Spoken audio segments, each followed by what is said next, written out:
Hello दोस्तों, मैं doctor वकील खान आप सभी का स्वागत करता हूं मेरे यूट्यूब चैनल एनाटॉमी जोन में।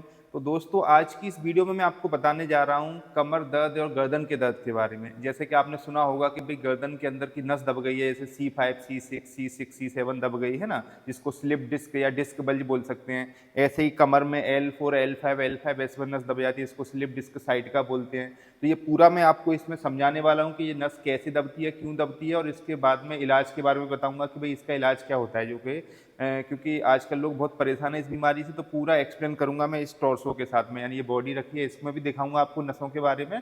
तो देखिए क्या होता है कि जैसे आपको मालूम है कि हमारी जो बॉडी होती है उसके अंदर 33 रीढ़ की हड्डियां होती हैं, है ना। गर्दन से स्टार्ट होती है, तो गर्दन में हमारे 7 रीढ़ की हड्डियां होती हैं, है ना, जिनको C1, C2, C3, C4, C5, C7 तक लेके आते हैं। इसके बाद में हमारे फिर छाती के पीछे वाला एरिया जो थोरैक्स या डोर्सल एरिया बोलते हैं, उसमें 12 रहती हैं, यानी 12 हड्डी, रीढ़ की हड्डी हमारी छाती के पीछे वाले में रहेंगी। इसके बाद में फिर 5 हड्डी हमारी कमर पर रहती हैं, इनको हम लंबर बोन बोलते हैं ना, और नीचे सैक्रम आता है, तो उसका बात नहीं करेंगे हम क्योंकि लंबर में ज़्यादा प्रॉब्लम होती है, ठीक है।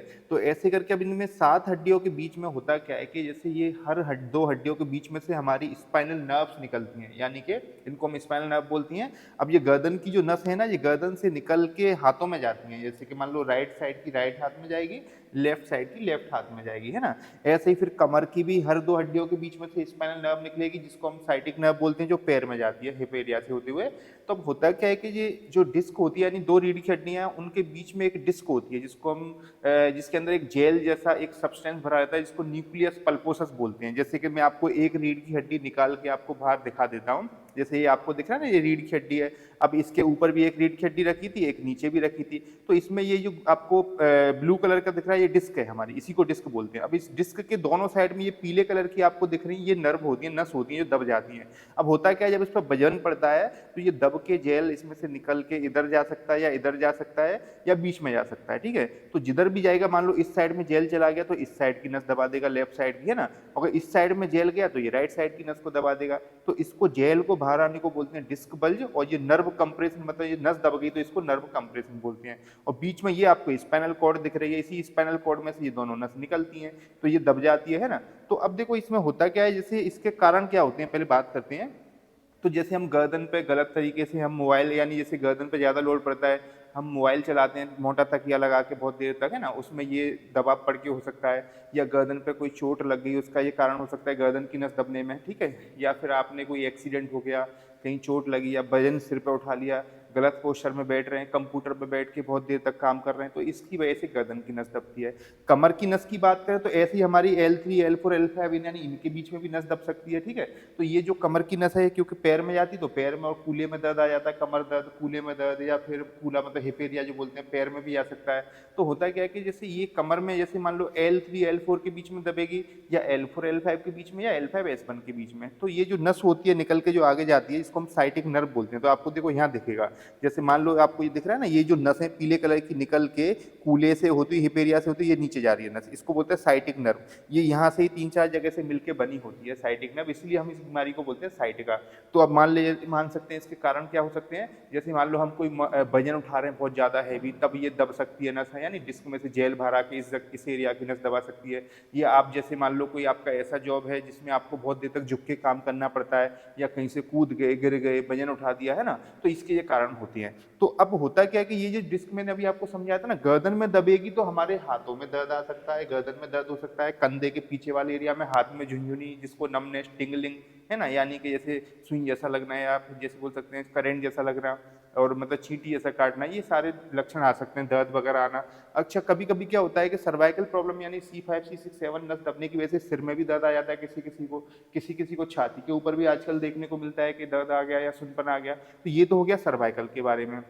बात करें लंबर का, तो लंबर में अगर नस दबेगी, यानी L4, L5S1, तो ये हमारे कूल्हे में दर्द आ सकता है, कूल्हे से पीछे जांग के पीछे में जा सकता है, और नीचे पिंडली के साइड में और पंजे में जा सकता है, पैर सुन भी हो सकता है ना, और अपन को दर्द भी हो सकता है पैर में, झुनझुनी आना, या नमनेस, टिंगलिंग जिसको बोलते हैं, सुन पड़ जाना। तो ये सारे इसके लक्षण होते हैं। जिसकी जहाँ दबेगी उस साइड में दिक्कत आएगी।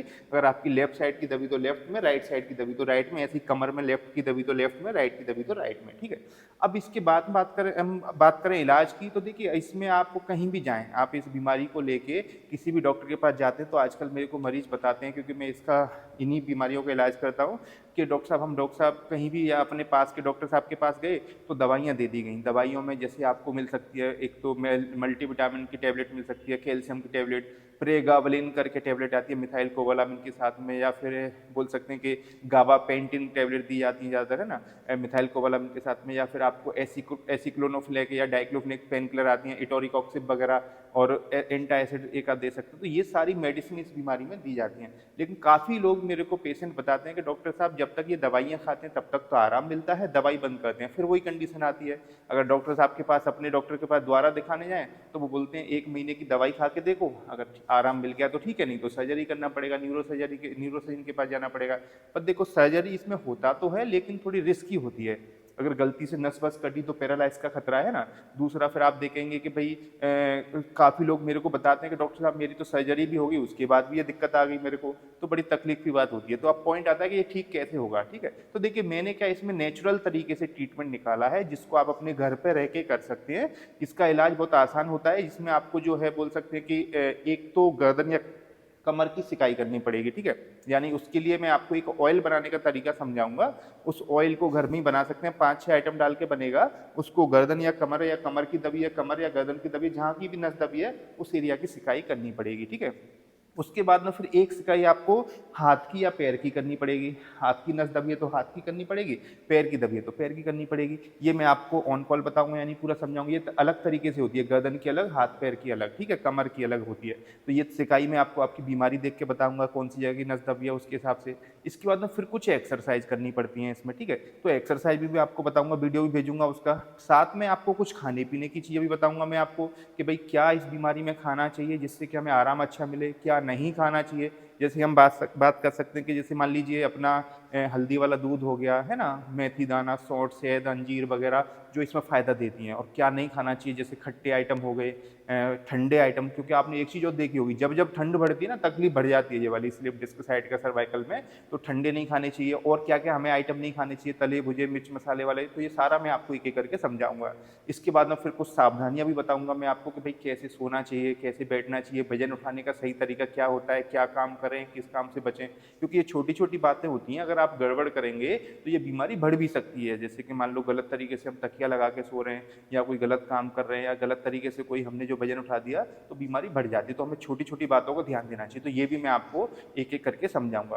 तो ये सारा प्रोसीजर आपको मुझे समझाने में कम से कम आधा 1 घंटा लग जाएगा, आधा पौन घंटा।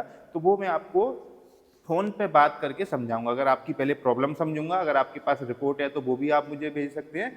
तो ये सब कुछ का इलाज अगर इस टाइप से लेना चाहते हैं तो इसमें मेरा जो इलाज होगा बीमारी की जड़ पे काम करेगा, ठीक है। तो अगर आप इसका इलाज कराना चाहते हैं तो ये जो नीचे व्हाट्सअप नंबर आ रहा है, इस पर आप व्हाट्सअप नंबर पर अपना लिख के भेजें क्या तकलीफ है। और अगर आपके पास एमआरआई रिपोर्ट है तो वो भेजें मुझे को।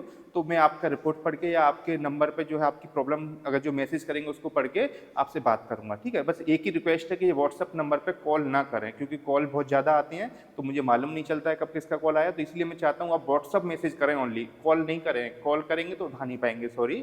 तो व्हाट्सअप मैसेज करें, तो उसके बाद फिर मैं आपका रिपोर्ट देख के मैं आपको खुद इधर से कॉल पर बात करूँगा। तो अगर आपको वीडियो अच्छी लगी है तो मुझे कमेंट करके ज़रूर बताएं। अगर आप मेरे से बात करना चाहते हैं तो व्हाट्सएप पे मैसेज करें अगर ये प्रॉब्लम है तो मैं डॉक्टर वकील खान मिलता हूँ किसी ऐसी नेक्स्ट वीडियो में। Thank you.